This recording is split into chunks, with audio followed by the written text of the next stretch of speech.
Hello, beautiful humans.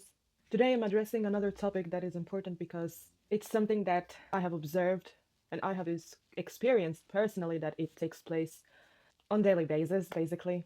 I'm going to speak about triggers and glimmers.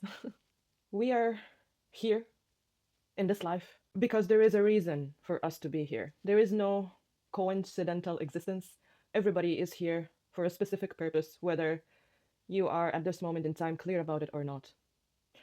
One of our purposes for each other, because we live in a society, we live with other people, we were not created as just one human, otherwise there wouldn't be a human race and the source of creation would just be by itself, enjoying itself. There was a reason it created many of us so that there is the interconnectedness, interrelatedness, emergence, community, unity, all those feelings that we are here to support each other, to be there for each other, to learn lessons from each other, to integrate what we have been learning into practice with each other, and so forth. Speaking of triggers, what does it mean that you are in a presence of somebody, then you're starting to get frustrated, annoyed, or bothered by a specific behavior or a specific word or something they said triggered an emotion within you?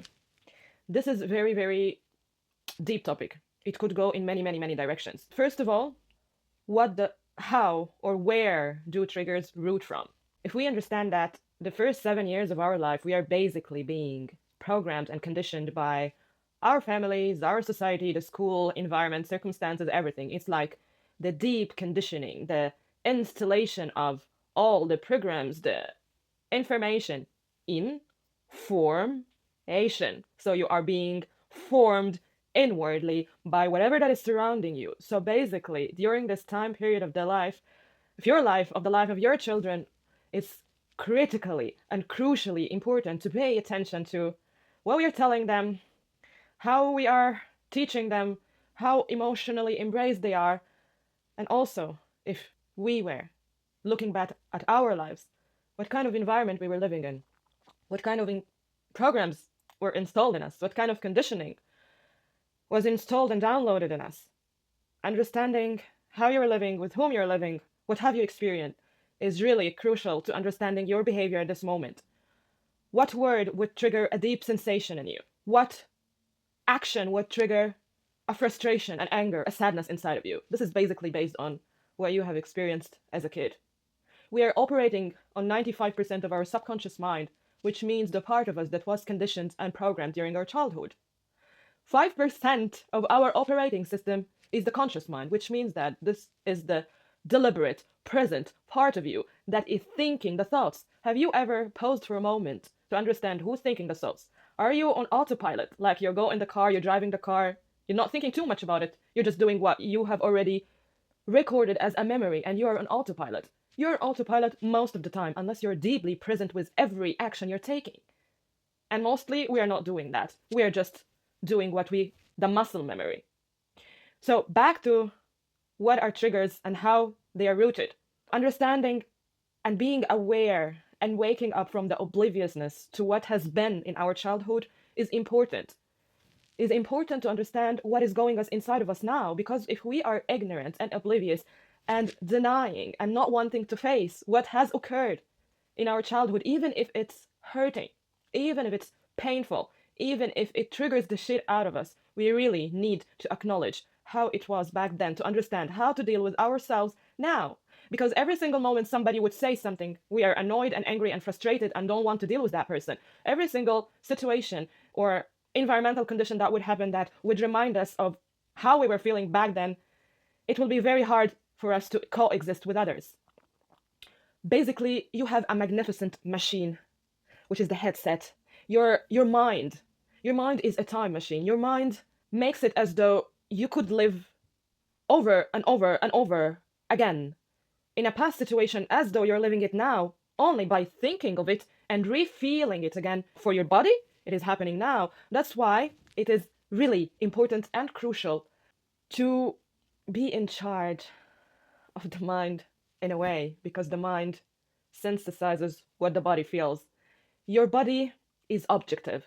It doesn't know the difference between if you are feeling an experience from the past or you are imagining a situation that will happen in the future. That's also another topic to maybe speak about later. But when you are imagining a worst case scenario, you are living something that doesn't exist, but your body is feeling it as if it's happening now. Basically, what's the outcome of an experience? An emotion, an energy in motion. And also, it's very important to understand that you are not your emotions. You are not your feelings. You are not your characteristics. You should not be defined by them because basically, nothing is permanent. We live in impermanence. Everything is changeable all the time. No wave stands still, even if the river looks still. It's always moving. There is no permanence in this life. All our emotions is impermanent. If we understand what has been in our childhood, you don't have to understand it fully, and it's okay. The most important that is that you are willing to look at it, to do something about it, and understanding that when somebody says something, it's good to acknowledge that I'm not a victim of that person telling me something. I should take responsibility. What does responsibility mean? The ability to respond. Responsibility of my feelings. Yes, somebody said something and it hurts, and it's valid that this hurts. However, the amount of time that I am choosing to be hurt by that is regulated by me. We are opt for self-regulation. We are capable of self-regulation, which means that regulating your emotions at will. You're choosing to feel the feelings. Your feelings are valid. You're a human being. You came here to feel. Feel the feelings. Let them be. Let them pass. Let them out. Let them go. Alchemize. Alchemizing means changing through acknowledging biochemically. All our feelings, our emotions are intricately and basically biochemistry of our body through thinking the thought, feeling the feeling, and it goes in a loop. Another direction of the trigger. When you are triggered by somebody's behavior, there is something very important to pay attention to. There is a universal law. If you can spot it, you have got it. Meaning, if you're saying to yourself, why is everybody around me are assholes? Guess what? You're the asshole. That's not a bad thing. There is an aspect of you that is being an asshole. That's why you are aware of all the assholes around you. That means that you need to be grateful for the trigger because it is showing you where you need to work on yourself. So basically, if you are bothered by somebody's behavior, if you are bothered by how somebody is operating their lives, by how somebody is speaking, by how somebody is behaving, somebody is acting, the words that somebody, the way they move their body, maybe the way they chew the food, maybe this reminds you of something that was happening in the past in your childhood. Maybe it reminds you of something that was happening back in your family that is somehow there is a memory of it that is deep rooted, that is making you feel uncomfortable. And maybe that is something that you have to work in yourself, especially the behaviors, the emotions that you get feeling. For example, if you could be aware of something in somebody, let's say you see that somebody cannot take initiative, that they are lazy, that they are not doing something. Basically, that is also part of you. There is no shame in acknowledging where we need to work on, but there is shame on denying and overlooking and bypassing the parts of us that we need to work on. Still, there is deep compassion and forgiveness for those who yet to see what will evolve them. Everybody's timing is exactly right. Where you are, where you stand, what you are, how you're doing, your triggers is exactly where it needs to be. When you are sent messengers, when you are sent reminders and you are still choosing to not look at them, that's your choice. If you understand why do people exist and why do people trigger you, they are showing you the way. They are showing you where you need to work on. You can take this, integrate this, start to work on it, and maybe change something in your life that would be good for you and for people around you. You can have your ego pride on and choose not to look at it and only think of other people that are triggering you, that they are just annoying and bothersome and frustrating and you don't like how they are, you're judging how they are, and that's it. And just basically you're again a victim of them because you're choosing to make them frustrate you, you're choosing to make them have a power over your feelings, which is very funny because when I see people speaking about accountability, how we need to be accountable of our behaviors, our feelings, that we are giving excuses. But what are they doing? In fact, they are mostly using excuses. Oh, you are the one bothering me. You are the one at fault. You are the one who needs to change. You are the one who needs to work on yourself. Just pointing fingers. What are you doing in your life, dear souls, beloved humans? It's a joke, but an important joke to take in.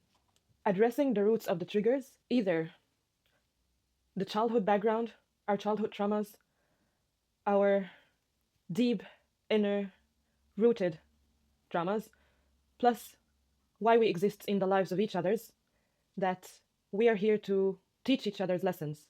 We are here to be the parts of the puzzle that fit in each other's lives so that we are way showers of what somebody needs to work on to move on.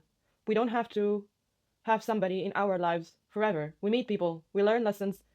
It's up to us to integrate that lesson or just overlook it or be oblivious of it and not understand why this thing that is unpleasant, but there is no such a thing as bad or good for the universe.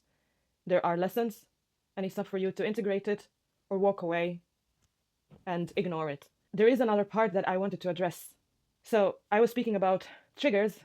There is also glimmers.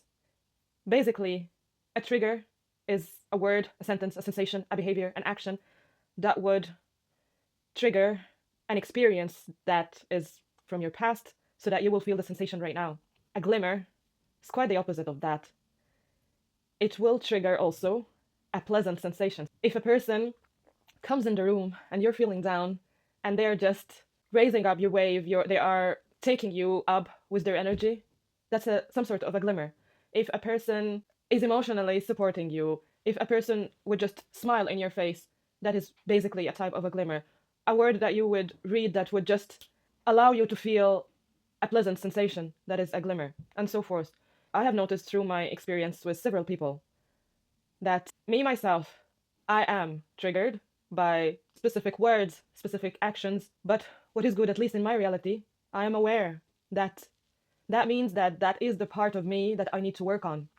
Being around humans that you could speak with comfortably, even if you are triggered and they are triggered, while both of you are holding space for each other's triggers to allow this emotional integration, I would say that this is the best thing that you could do to another human. Listening, deeply listening, allowing them to feel their feelings and not bypassing them, not picking on them. That, oh, you're crying. Are you a baby? Well, that's also a deep conditioning telling our girls and boys you shouldn't cry because crying is weakness. I'm repeating the sentence that I said once before.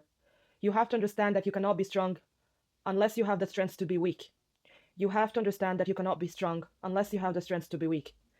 Not showing vulnerability is weakness.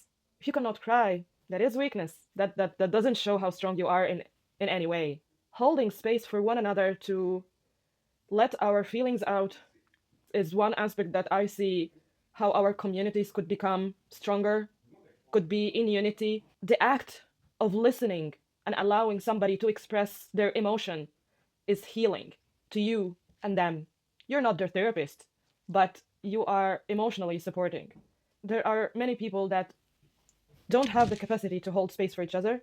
It's not a good or a bad thing, but that means that there is this part of them that cannot take in someone else's emotion. Not that that's their job or they have to, but there is this part of them that is not open up, allowing itself to listen or to understand that what they are feeling is not their emotions.